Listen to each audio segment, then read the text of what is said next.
I get it. I didn't bring the champagne from last time or the sparkling wine. But I still went out. And look, hey, I went out, some friends there. We were at the Red Lion in Silver Lake here in Los Angeles. Had a couple frosty cold ones. I just had one because it was a bit of a drive home. But I enjoyed it, and I cheersed everybody afterwards. We were going to the World Cup. It's okay to feel a little bit empty by this. It was ugly. That was a bizarre, unattractive, just head-scratching game. I mean, everything. I've never seen anything like it. When you talk about a team scoring a couple goals when they need 6, and your mind says, all right, they're going to keep pushing, and then they all go way back. Fireworks afterwards, but they accomplished, well, they beat the U.S. again, which they're good at doing that, but they accomplished really nothing. And I'm sitting going, what is going on here? This is so weird. It was it was just, I guess it was well worth watching, but it was really optics on your eyes is what's going on here.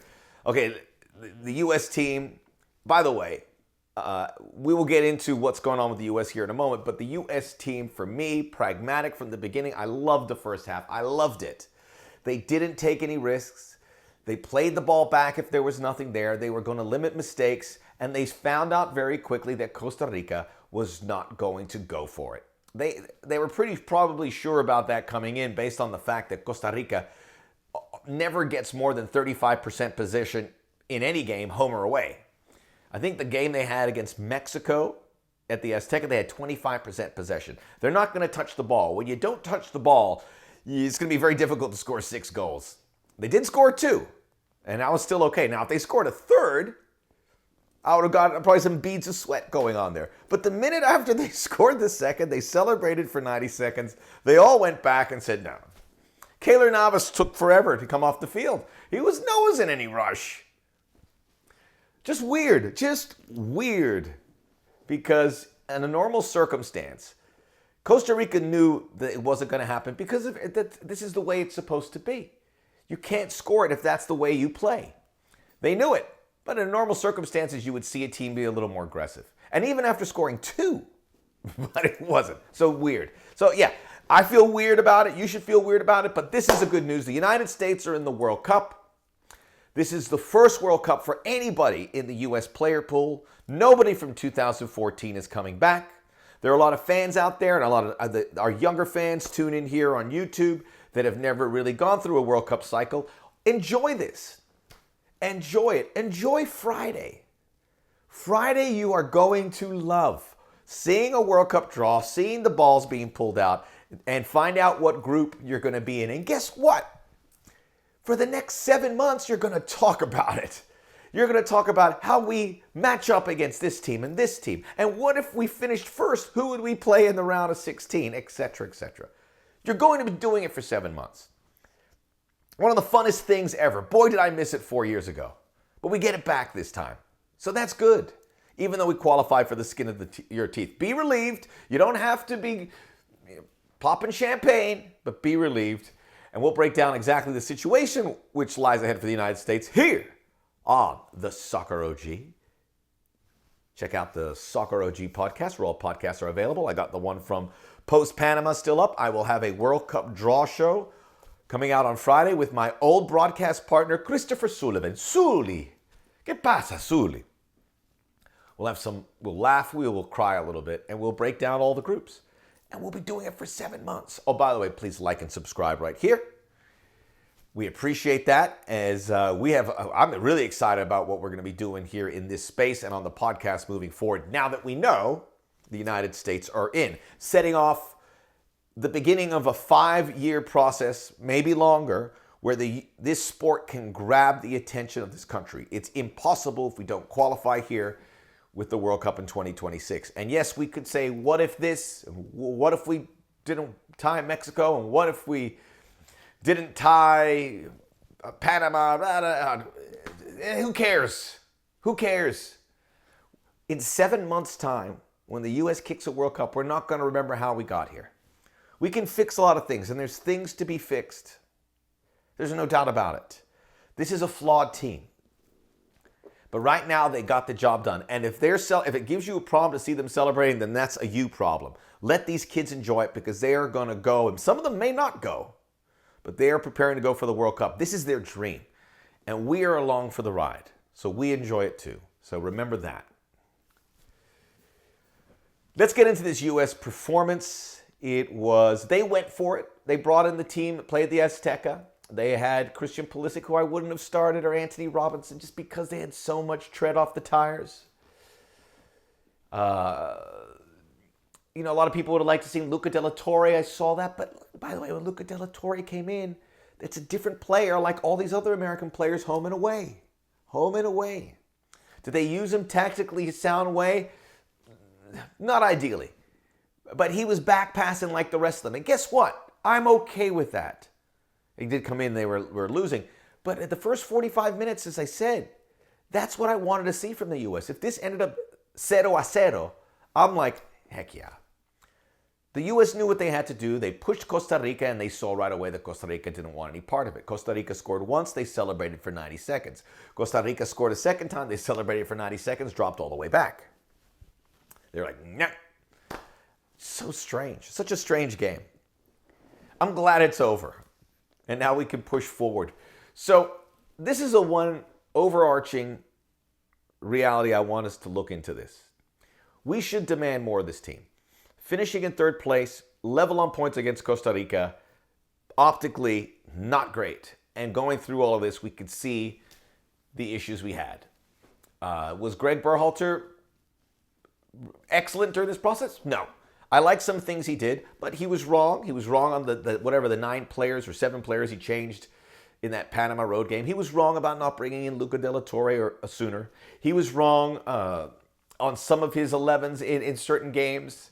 Certainly the away games, I thought. But he was right in how he kind of developed this team. And he adjusted along the way.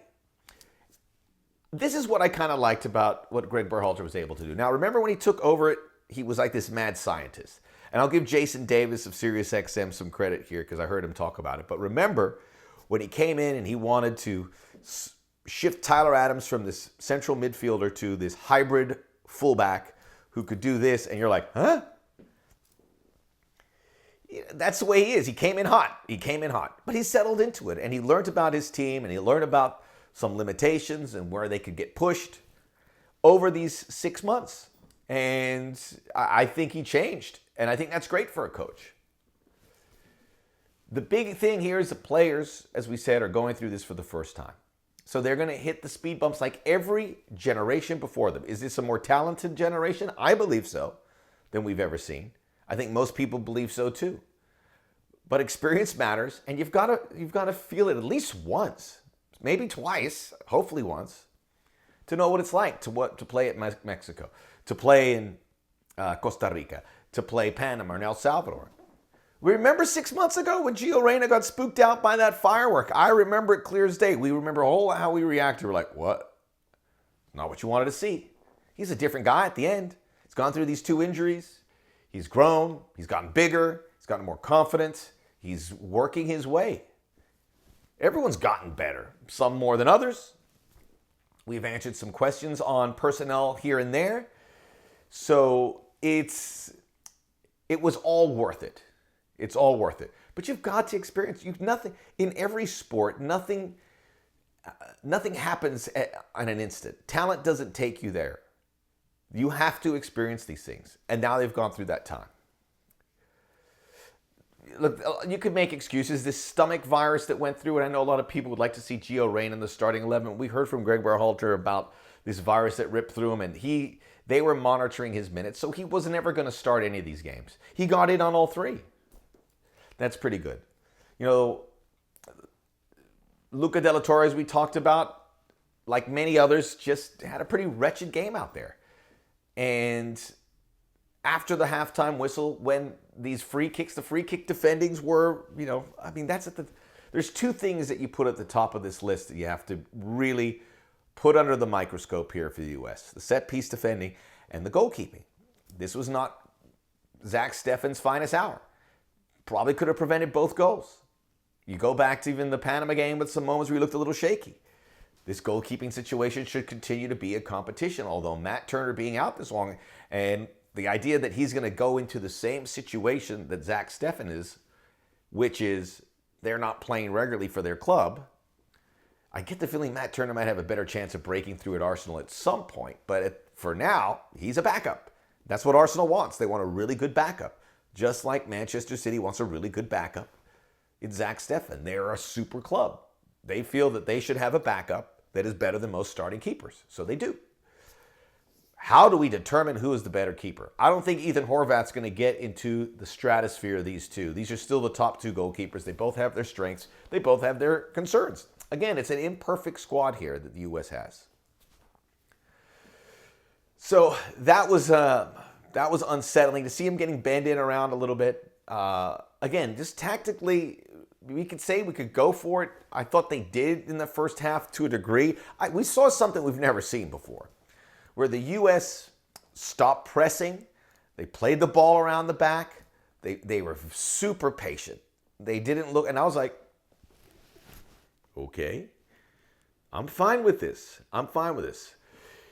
In the end, this game, anytime you qualify, the whole concept of qualifying is to qualify. It's not about style points. Ask Italy or Sweden about style points. They will give them all back in order to make this World Cup. There are things that have to be resolved. Obviously, we mentioned the goalkeeping set piece. We still don't have a number 9. Now you have time, but you have time to find it. How different is this squad going to look for the team that comes back in November to kick that opening ball in Qatar? We hope a couple guys will step up, but guess what? Guys have been stepping up over and over again. Who comes in? Maybe Josh Sargent, maybe Joe Scally. Everyone has a shot here, and they do. And we can wake up tomorrow morning and say, hey, we can put this, hopefully put aside.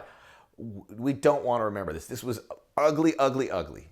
Just start turning the page. And that's the beauty of having a draw on Friday. We can be upset, but it's counterproductive at this point. Get ready for the draw and then start looking at matchups like everyone else. And then find out what this team is going to do for the remainder of 2022 leading into that. Hats off to Costa Rica. This team just were on a mission. And was it like undefeated in 7 games, 6 wins? That doesn't happen. If that doesn't happen normally, then the United States doesn't have this pressure behind them heading into this game. They did. I mean, still the U.S. with 25 points in this, you're like, okay. Costa Rica changed all of that. And I hope they qualify. They have to beat New Zealand. New Zealand got by the Solomon Islands. That's going to happen in the summer, so we don't know when the World Cup draw. There's going to be a little gap. It could be either or. I will also point that Drew Fisher, that was a good development for the U.S., a MLS Canadian referee who was in there, who kind of was able to stomp these things out. I don't want to dwell on this game. It was bad, and I'm like thinking of the chances or lack thereof. Christian Pulisic had some good set pieces early in the half, and then that's another thing on the list, man. Set pieces. How do those improve? Because, we saw Kellen Acosta take some, wasn't good. We saw Gio Reyna take a couple, okay.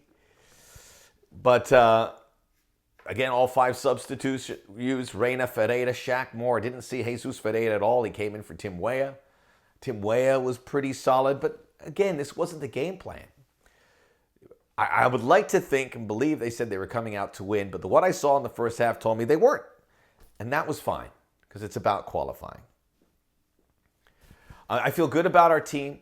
Again, we have seen this team finish lower in the standings and do well in a World Cup. I think I saw in 2002 they finished 3rd in qualifying and they ended up going to the quarterfinals of the World Cup. So that's great. That's great for them. By the way, so Mexico wins, so they finished level on points with Canada at the top. Canada lost to Panama. The Canadian train slowing down a little bit. So, these are all unique circumstances. I'm not making excuses for the U.S. I don't want to go through this again. I don't want to go through the seat of my pants. But I'm forgiving because this team has never gone through this process. And now they will. And now they have. And there won't be a next qualification. So that's what makes it so enormous. There was this race in front of the United States men's national team. And there's this giant hurdle they had to clear. And this was it. They cleared it. And now it's smaller hurdles for the foreseeable future. This was a big one, really, until November rolls around. And what are the expectations when that happens? They'll be in pot 2. You know what it means when you're in pot 2? It means you're favored to go through the round of 16. And I saw people going, they'll get to the round of 16 and get knocked out. I go, wow, that's fine. This is the beginning. Round of 16 is a good starting point. Qualifying for the World Cup is a good starting point. This team's going to grow together. They have at least one more, if not 2 World Cup campaigns, by and large, this group. So they should be competitive. They'll get a heavyweight in there. More good news that the U.S. is going to face France. Hopefully not Brazil or Argentina. We don't want Brazil or Argentina because they'll get a European team as our third, and that group gets a lot harder. You want France or Belgium or who am I missing? Spain. You want them, or Portugal. You want one of them, and then slot in. Portugal would be interesting, and then see what happens in pots 3 and pot 4. So that's something to look for Friday.